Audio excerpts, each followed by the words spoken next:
Vous avez peut-être reconnu derrière moi le Sénat. Je viens de sortir d'une séance durant laquelle il a été beaucoup question du confinement des Français, parce que évidemment pour Macron et sa bande, c'est quand même plus facile d'enfermer les Français que d'enfermer des islamistes.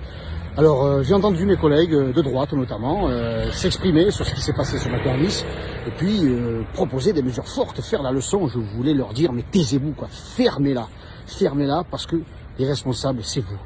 Je rappelle quand même que c'est Nicolas Sarkozy qui a aboli la double peine, que c'est lui qui entretenait les meilleures relations avec le Qatar.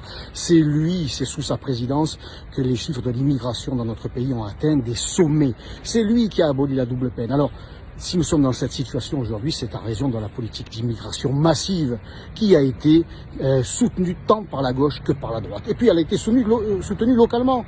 Les Boyer, Vassal, mais aussi Gali, Preciosi, tous ont entretenu à Marseille les meilleures relations avec la politique d'immigration, mais aussi avec les représentants de certaines mosquées islamistes, avec certains imams, dont les discours sont loin, mais alors très loin de nos valeurs républicaines, et tout ça, évidemment, dans un but électoraliste. Ce matin, à Nice, c'est un Tunisien clandestin qui est à l'origine de cette abomination. Il est passé par Lampedusa, et puis il est venu en France parce qu'il avait été remis en liberté. Puis en France, évidemment, il n'a pas été arrêté. Et on en est là. L'immigration anarchique a encore tué en France. C'est ça la réalité. Alors si l'on veut mettre un terme à cette situation, il faut d'abord les chasser eux. Il faut d'abord expulser le personnel politique des mairies, des conseils départementaux, régionaux, du Parlement et de l'Élysée pour mettre à la place une nouvelle équipe. Avec Marine Le Pen, nous ne tremblerons pas.